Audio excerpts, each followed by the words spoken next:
Ini adalah sebuah kisah nyata. Di tahun 2006, 6 orang perampok, hanya menggunakan 4 pistol mainan, dengan mudahnya berhasil merampok dari Bank Rio de Janeiro.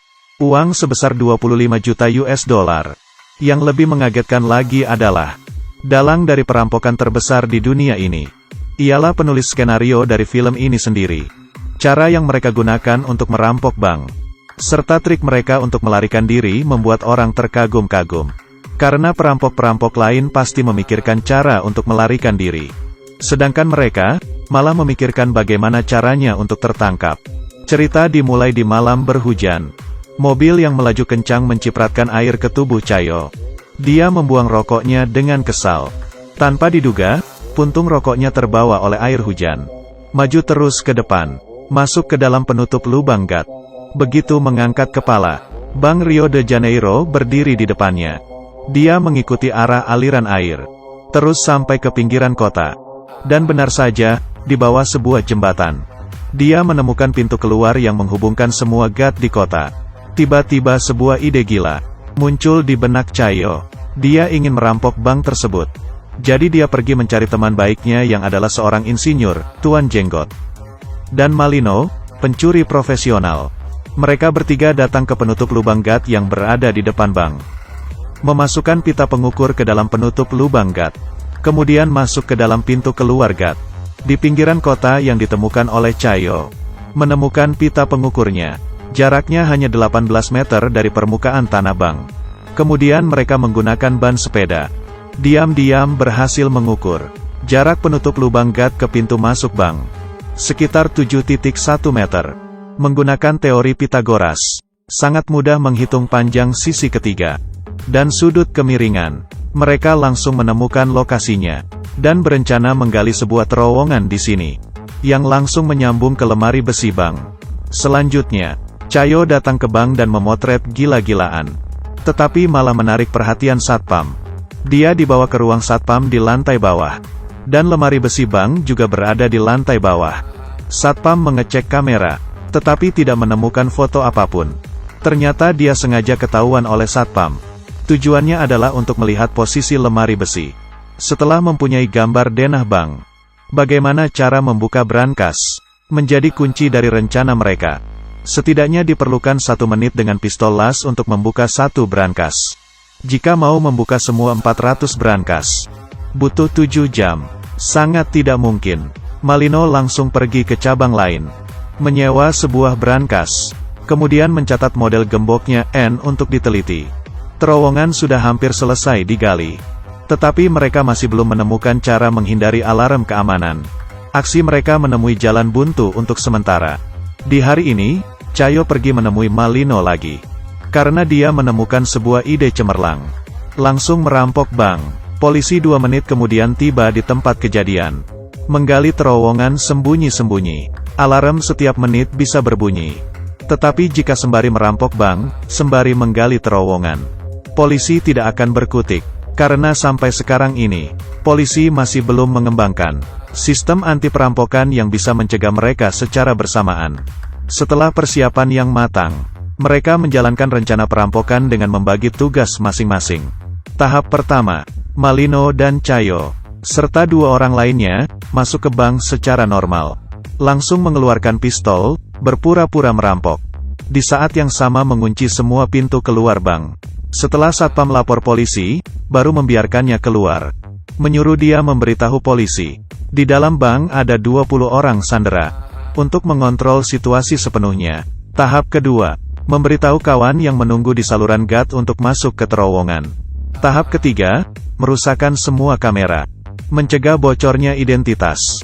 Di saat yang sama, salah satu kawanan memecahkan tembok, yang sudah direncanakan dengan palu. Kedua grup berhasil bergabung. Selanjutnya adalah tahap terpenting di dalam rencana mereka. Membuka brankas. Tuan Jenggot memamerkan alat pembuka kunci ajaib buatannya sendiri. Sebuah meriam. Sebenarnya adalah sebuah mesin hidrolik portabel. Membuka 1 kunci hanya butuh 7 detik. Kemudian, mereka seperti membuka kotak mainan. Merusak brankas gila-gilaan. Di saat yang sama, polisi sudah mengepung bank. Malino juga menerima telepon negosiasi dari kepala polisi. Dan hal ini pun sudah diperhitungkan mereka. Cayo membeli buku manual negosiasi polisi perampok. Menyuruh Malino menghafalkannya, agar kelihatan lebih realistis. Malino sampai ikut kelas akting. Kepala polisi dan Malino seperti buku pelajaran, satu bertanya satu menjawab. Membuat kepala polisi sangat percaya diri. Karena kepala polisi juga tidak menyangka, tujuan sesungguhnya mereka merampok bank. Hanya untuk menunda waktu. Di saat yang sama, telepon genggam seorang nenek sandraan berbunyi. Dia bilang, hari ini adalah hari ulang tahunnya. Malino langsung menghibur suasana hatinya, serta mencari sebuah kue kecil untuk merayakan ulang tahunnya. Kemudian mengirimnya keluar dari bank dengan aman. Karena jika tertangkap polisi, Sandra tidak terluka dan meninggal. Adalah bukti penting untuk peringanan hukuman. Tindakan tak terduga dari Malino membingungkan kepala polisi. Kemudian dia melanjutkan berbicara dengan kepala polisi. Di saat yang sama, alat pembuka kunci ajaib menjadi terlalu panas karena digunakan terus. Jadi berhenti bekerja. Dan ini berarti Malino harus mengulur lebih banyak waktu untuk mendinginkan alatnya kembali. Dia akhirnya memberitahu kepala polisi. Dia hanya ingin berunding dengan pengacara. Di saat yang sama, memberinya nomor telepon salah satu sandera. Tidak lama kemudian, telepon sandera berbunyi. Malino memasukkan lollipop ke mulutnya, berpura-pura menjadi pengacara. Satu orang memainkan dua peran. Mempermainkan kepala polisi habis-habisan. Dan alat pembuka kunci ajaib mulai bekerja kembali. Tidak lama kemudian, jam tangan semua orang bunyi di saat yang bersamaan. Sudah waktunya mereka mundur. Tanpa keraguan sedikit pun, Cayo langsung mengirimkan perintah terakhir. Berkumpul kemudian mundur. Malino mengeluarkan telepon genggam. Menelepon kepala polisi untuk terakhir kalinya. Meminta dikirimkan 5 pizza ke dalam. Kemudian mereka memasukkan sekantong-kantong uang dan emas ke dalam terowongan. Emas dan perak yang tak terhitung jumlahnya meluncur ke saluran gas melalui terowongan. Dan di sini sudah disiapkan 2 perahu angin. Cayo mengeluarkan sebuah kain merah. Kemudian menyusun rapi senjata mereka. Karena yang mereka gunakan semuanya adalah pistol mainan. Dengan begini, biarpun tertangkap mereka tidak akan dihukum berat. Demi memberikan waktu lebih banyak untuk kabur, Malino mengepel lantai dengan hati-hati. Baru masuk ke terowongan, Cayo menggunakan tali untuk menarik laci menutupi lubang. Kemudian menyimpan kembali talinya. Di saat yang sama, pizza sampai. Kepala polisi menelepon Malino, tetapi tidak ada yang mengangkat telepon. Akhirnya, penutup lubang gat di bawah kakinya menarik perhatiannya. Kepala polisi yang telah mengerti semuanya, membawa masuk pasukan ke dalam. Saat ini, Cayo dan kawanannya sudah naik perahu angin.